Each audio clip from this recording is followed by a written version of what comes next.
timetable.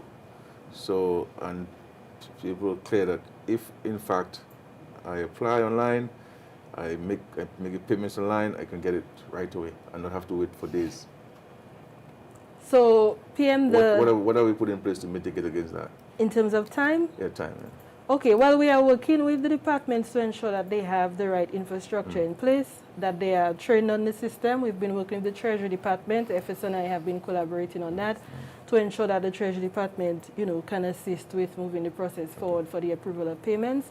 But we are looking at within the next 2 to 3 months to have the decentralization. The e-payment is already ongoing, but we are working with the ICT department to develop the digitized forms.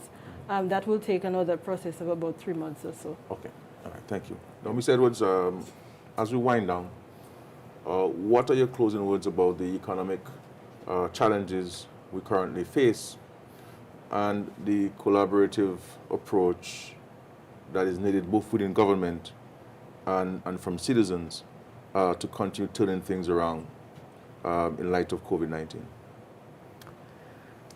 PM, we are seeing a gradual improvement in the economic situation. We have to say thanks to God for His grace. And we're saying that the measures, both in terms of the health and the stimulus measures that government implemented, we can see that they're having impact. The public, I must say the Dominican people are very resilient. So they've gone back to their normal way of life, but bearing in mind that there are protocols to be followed. So we have been weathering, I would say, what has been a very long eye of a storm. We continue to roll out the public sector investment program. And during this current quarter, we expect to see the commencement of the works on the international airport. We also expect to see commencement of works on the East Coast Road, that's the road from Boadab through Castlebrose, the Kalinago territory, and into Hatton Garden. We also expect to see commencement of the digital transformation program.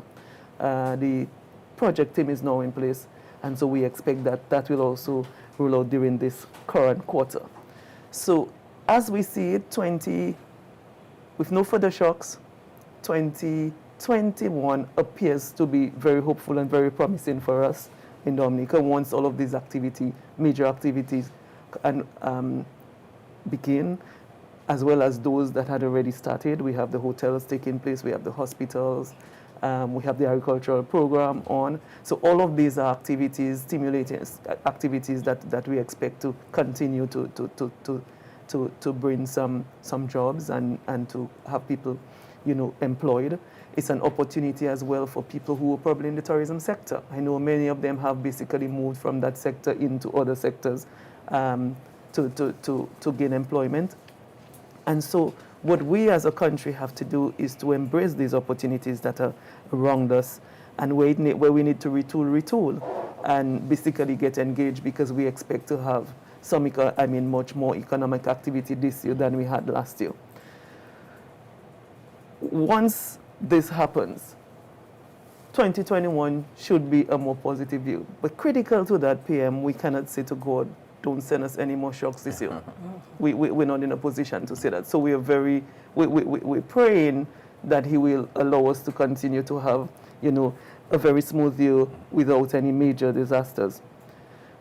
But I also want to say to PM, given the experience that we had between April and June last year, that the last thing we need now is another shutdown. And so I know we as a country, and I mean across the world, we've been tired of staying in, and we can no longer have the social activities that we had before, and we really wish we could jump up on Carnival Monday and Tuesday and have a real big Calypso show, the big night and all of this. But we have to remember the implications of our actions at this time.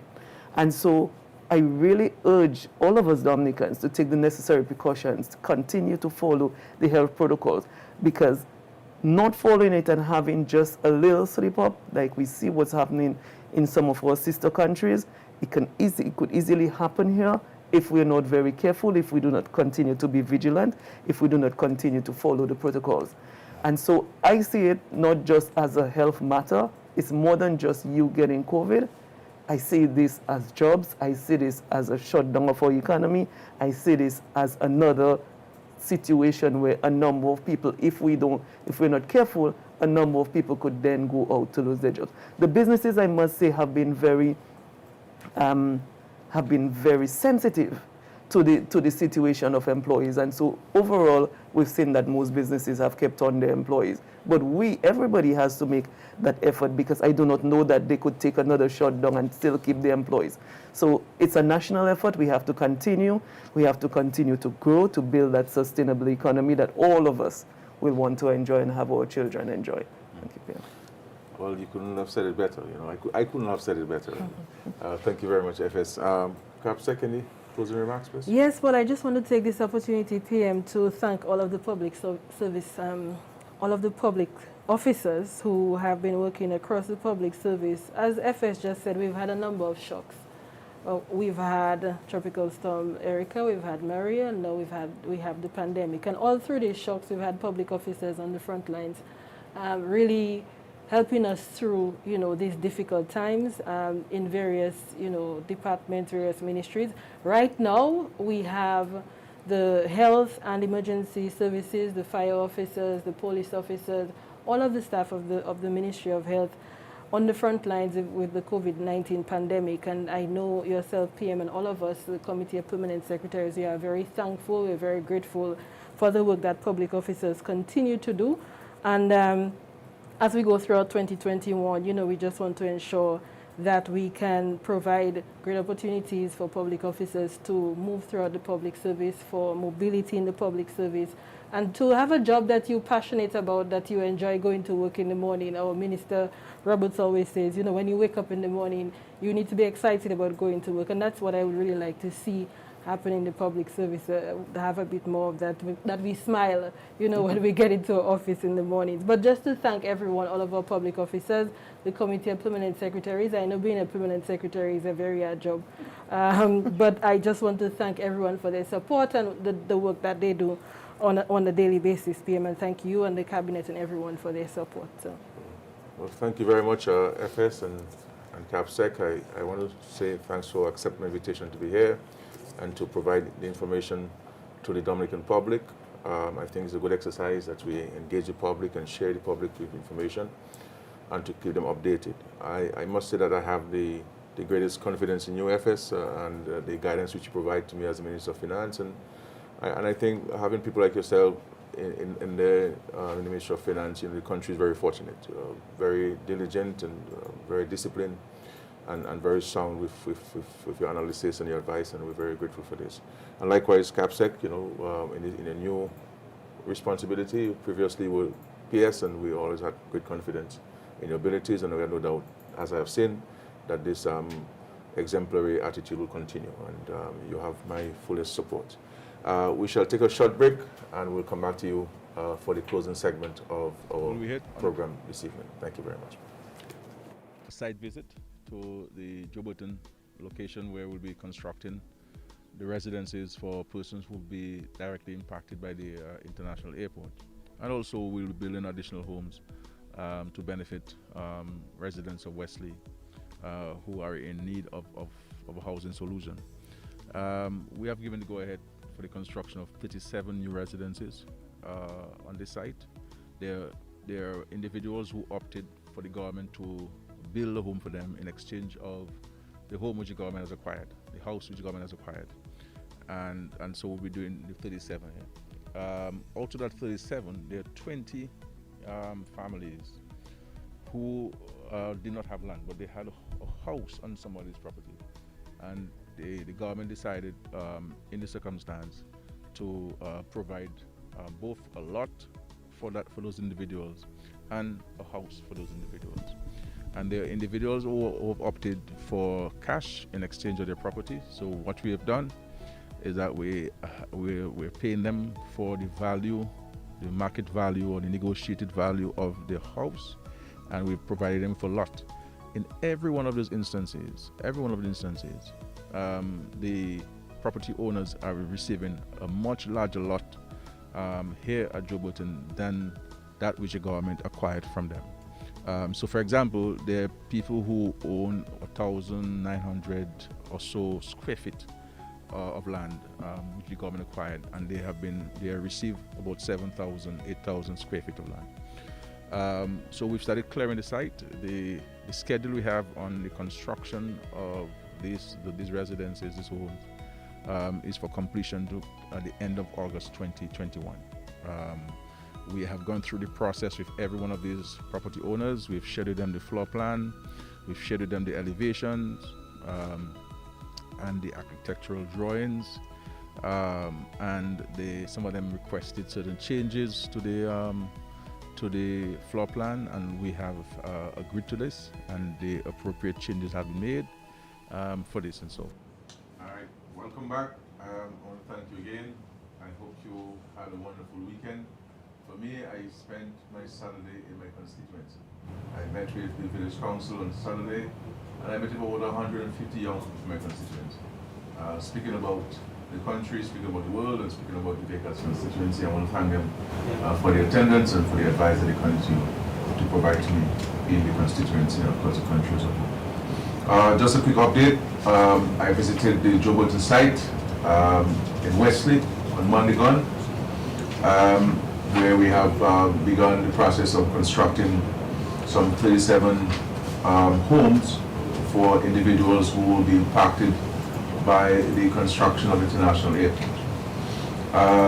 So this new development will feature some 24 two-bedrooms and 9 three-bedrooms and 4 four-bedrooms, providing resilient homes for those who will be affected. We look forward to a completion date of August 2021, where we'll be in a position to move all of these people into their homes. Now, 37 homes are just for people who are directly impacted by the International Airport, but we intend to build an additional number for other residents in Wesley who need homes, and of course, likewise in Woodford. And once we've started 37, we'll continue for additional homes. We have also set aside 161 acres of land that are earmarked for agriculture, and there are some 12 squatter farmers on Joe Burton. I know there was an issue about the clearing of lands and the impact that had on some farmers. I had the good fortune to meet with some of the farmers on my visit on Monday, and I gave them the assurance that one, the government will provide them assistance for their crops that they have been cultivating on state lands, albeit they have been squatting, and squatting is against the law, and the law does not compensate anybody for squatting government land. But we're mindful of the reality confronting these farmers, and these 12 squatters will be provided assistance, and we'll also enter into a formal lease agreement with them on state lands to allow them to continue their farming and to earn a living for themselves and to provide for their families and to maintain their dignity.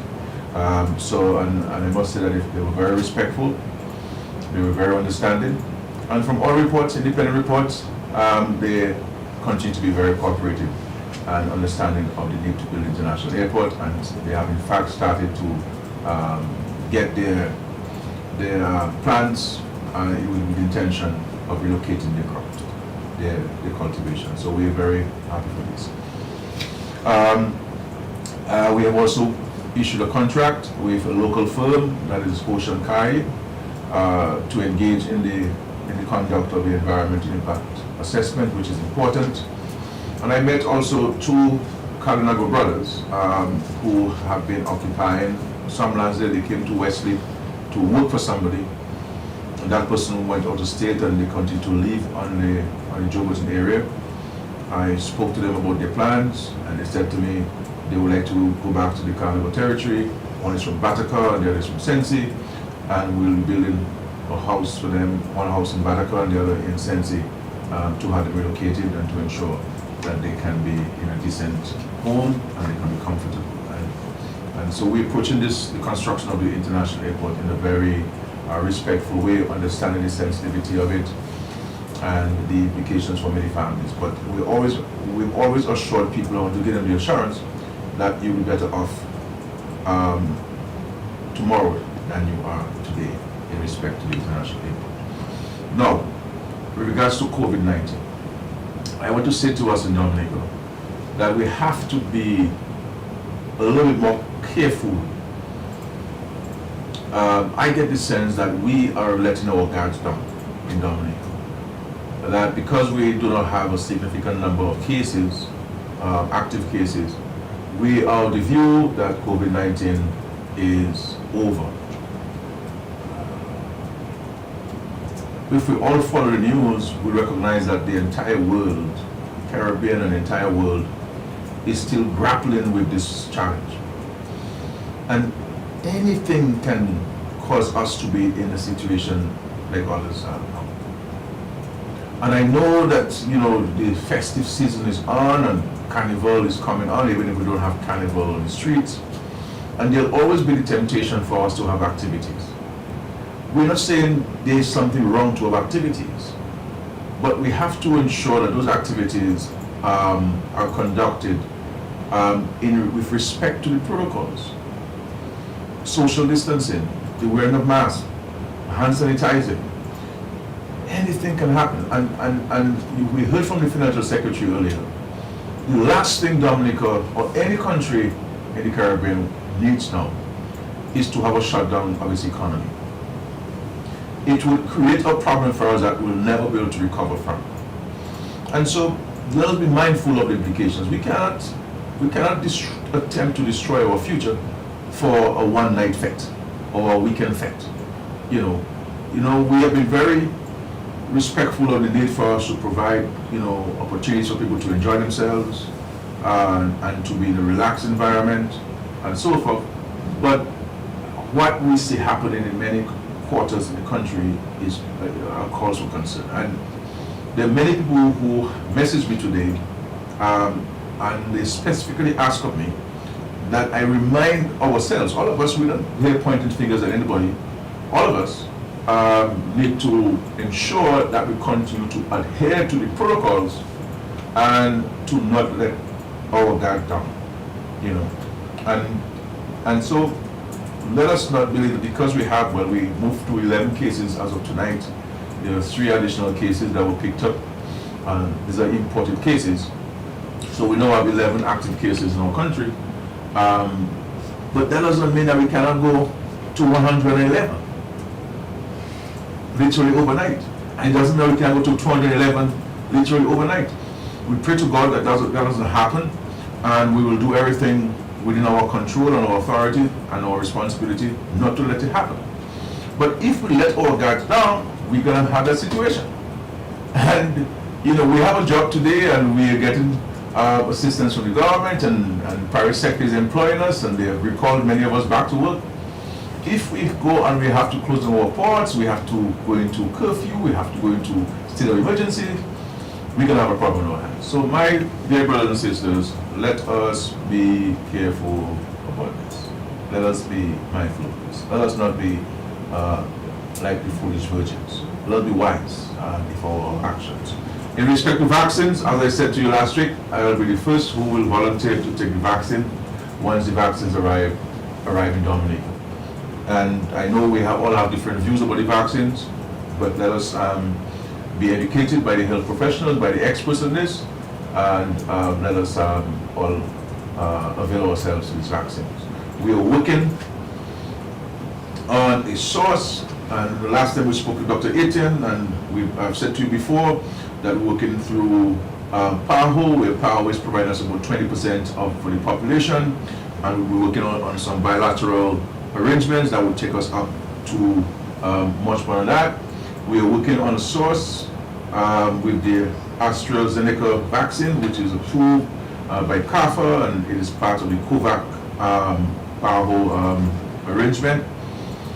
And we are confident that we can procure vaccines that would be able to supply the entire population of Dominica. So we keep our fingers crossed for this, and I'm hoping that in the next few days I'll be in a better position to give you a clearer update on this matter. So until such time, I wish you all the best. Let us go forth and serve our God and our country. Let us be diligent, let us be responsible, Let us be mindful that we live in difficult times, but also exciting times. And let us make the best of what the day and the week will bring to us. And let us always, as I remind you, to look at the glass half full rather than half empty, and ask ourselves, what will be my responsibility to ensure that the glass can full to the brim and runneth over. God bless you. Love you very much. This is our country, Dominica, to build. Let us be positive. Let us be constructive. We may not all agree, but we cannot all disagree, can we? No. Good night to you. Thank you very much. When you feel a sneeze or a cough coming, covering your mouth prevents the spread of germs. You probably knew that. But the way you cover up also matters, and that means breaking a habit you've held near and dear all your life. Cover your nose and mouth with your flexed elbow or a tissue, not your hands. Discard the used tissue immediately. Then wash your hands. Help stop the spread of germs. Remember, your health is your responsibility. A message by the Health Promotion Unit of the Ministry of Health, Wellness and New Health Investment, Dominica.